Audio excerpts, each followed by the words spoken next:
اور جب ہم نام کی بات کرتے ہیں، اور یہ میں نے آپ کے سامنے عرض کیا کہ یہ کوئی مبالغہ رائی نہیں ہے، یہ شاعری نہیں ہے، حدیث رسول ہے کہ علی کا نام لینا عبادت، علی کا ذکر کرنا عبادت.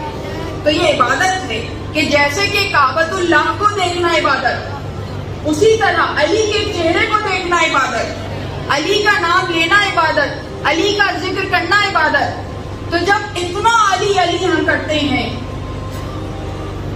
تو پھر دشمن یہ سوال کرتے ہیں کہ بھائی اگر اتنی بلند شخصیت تھی تو قرآن میں ان کا نام کیوں نہیں آیا؟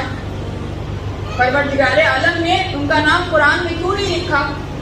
بھائی سوال میں دم تو ہے، اور ہم علم سے محبت کرنے والے لوگ ہیں، اس لیے ہم سوالات سے گھبراتے نہیں ہیں، دلیل سے جواب دیتے ہیں، دلیل سے جواب دیتے ہیں. گھبراتا وہ ہے جہاں جہالت ہوتی ہے، گھبراتا وہ ہے جہاں اندھیرے ہوتے ہیں.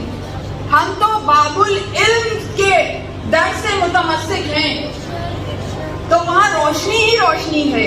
جہاں روشنی ہو وہاں گھبراہٹ نہیں ہوتی، وہاں دلیل کے ساتھ جواب ہوتا ہے. تو جو سوال ہے ہم اس کا استقبال کرتے ہیں. تو کہنے لگے کہ بھائی قرآن میں نام کیوں نہیں ہے؟ اور سوال میں دم ہے. بھائی اللہ کا نام قرآن میں ہے، محمد رسول اللہ صلی اللہ علیہ وآلہ وسلم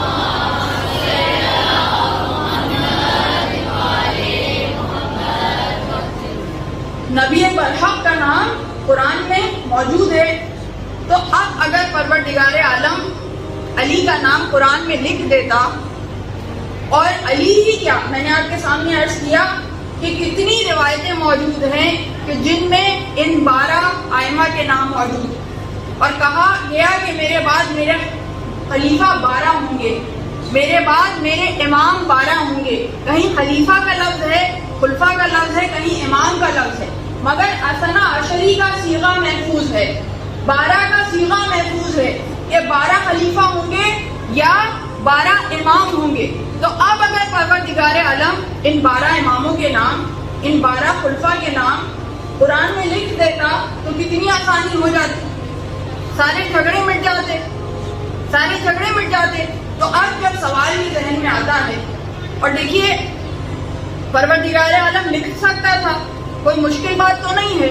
ان اللہ علی کل شیء قدیر، ہر ایک شے پہ قدرت ہے، ہر ایک شے پہ دسترس ہے پروردگار عالم کو، تو اس کے لیے کوئی مشکل بات نہیں ہے، وہ قرآن میں نام لکھ سکتا تھا. تو اب اگر علی کا نام، حسن کا نام، حسین کا نام، قائم آل محمد تک کے نام پروردگار عالم قرآن میں لکھ دیتا تو کتنی آسانی ہو جاتی، سارے جھگڑے مٹ جاتے. تو جب یہ سوال آتا ہے تو کچھ لوگ یہ جواب دیتے ہیں کہ اللہ نے اس لیے علی کا نام قرآن میں نہیں لکھا، اس لیے علی کا نام قرآن میں نہیں لکھا کہ لوگ پھر علی کا نام کاٹ کاٹ کے اپنوں کا نام لکھ دیتے. تحریف کا خطرہ تھا، اس لیے اللہ نے ان کا نام نہیں لکھا. تو جب کچھ لوگ یہ جواب دیتے ہیں اور ہم اس جواب کو قرآن کے ساتھ رکھ کے دیکھیں، دیکھیں ہر دلیل کو قرآن کے ساتھ رکھ کے دیکھنا چاہیے. اگر دلیل قرآن سے مترادف ہے، قرآن کے ساتھ ہے، وہی معنی دے رہی ہے جو قرآن دے رہا ہے، تو پھر تو اسے قبول کر لینا چاہیے. لیکن اگر قرآن سے متضاد ہے، قرآن کے مخالف ہے، تو پھر اس دلیل کو رد کر دینا چاہیے. تو انہوں نے کہا کہ بھائی نام اس لیے نہیں لکھا کہ اگر علی کا نام اور ان 12 ائمہ کے نام قرآن میں لکھ دیے جاتے تو لوگ ان کے نام کاٹ کاٹ کے اپنوں کے نام لکھ دیتے. تو قرآن میں تحریف کا خطرہ تھا، اس لیے اللہ نے نام نہیں لکھی. تو دیکھیے جواب میں کچھ وزن ہے، مگر جب ہم قرآن سے اس کا موازنہ کرتے ہیں تو قرآن میں پروردگار عالم ارشاد فرما رہا ہے کہ انا نحن نزلنا الذکر وانا لہ لحافظون، کہ ہم نے اس قرآن کو نازل کیا ہے اور اب ہم ہی اس کی حفاظت کریں گے، اب ہم ہی اس کی حفاظت کریں گے. تو قرآن کی حفاظت کی ذمہ داری پروردگار عالم نے لی ہے. تو جس کی حفاظت خداوند عالم خود کرے اس میں کون تحریف کر سکتا ہے؟ اس میں کس کی جرأت ہے کہ کوئی نام کاٹ کے اپنے کا نام لکھ سکے؟ کس کی کیا مجال ہے؟ کوئی نہیں لکھ سکتا. تو قرآن میں تحریف کا خطرہ نہیں ہے، قرآن میں کوئی نام کاٹ کے اپنوں کے نام نہیں لکھ سکتا. تو اب سوال اپنی جگہ قائم، سوال اپنی جگہ قائم، اس لیے کہ یہ جواب قرآن سے متصادم ہے. قرآن کہہ رہا ہے کہ تحریف ممکن نہیں ہے. ہم قرآن کی حفاظت کر رہے ہیں, ہم نے اسے نازل کیا ہے اور ہم ہی اس کی حفاظت کریں گے.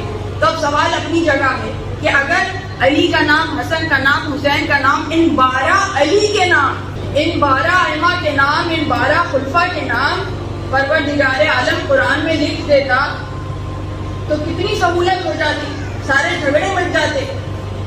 تو دیکھیے جب یہ سوال سامنے آتا ہے تو بے شک علی کا نام اگر قرآن میں ہوتا تو اسے کاٹ نہیں سکتے تھے, اس کی جگہ اپنوں کے نام نہیں لکھ سکتے تھے, تحریف ممکن نہیں ہے. مگر یہ تو کر سکتے ہیں نا, یہ تو کر سکتے ہیں کہ اپنے گھر میں جو بچہ پیدا ہو اس کا نام علی رکھ دیں, علی کا بیٹا پیدا ہو اس کا نام حسن رکھ دیں, حسن کا بھائی پیدا ہو اس کا نام حسین رکھ دیں, حسین کا بیٹا پیدا ہو اس کا نام علی ابن الحسین رکھ دیں, اور اس طرح نام رکھتے چلے جائیں, نام رکھتے چلے جائیں.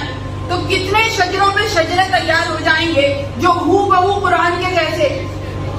اور آج ہم 1400 برس بعد اگر دیکھتے تو ہمیں تاریخ میں سینکڑوں علی نظر آتے, سینکڑوں حسن نظر آتے, سینکڑوں کیا ہزاروں نظر آتے, لاکھوں نظر آتے, لاکھوں حسن نظر آتے, لاکھوں حسین نظر آتے, لاکھوں 12 کے شجرے نظر آتے جو ہو بہو قرآن جیسے, ہو بہو قرآن جیسے. ہر ایک کہتا کہ یہ جو ہمارا علی ہے یہ قرآن والا ہے, یہ جو ہمارا علی ہے یہ قرآن والا ہے. ہر ایک کہتا ہے. ایسا ہوتا ہے یا نہیں؟ کوئی مشکل بات تو نہیں ہے, مشکل بات تو نہیں ہے. تو اسی لیے پروردگار عالم نے نام کو کسوٹی نہیں بنایا پہچان کی, نام سے نہیں پہچانوایا, نام کو کسوٹی نہیں بنایا پہچان کی. اس لیے کہ اگر نام کو کسوٹی بناتا تو ہزاروں علی لے آتے, ہزاروں حسن لے آتے, ہزاروں حسین لے آتے. اسی لیے پروردگار عالم نے قرآن میں علی کا نام نہیں لکھا, علی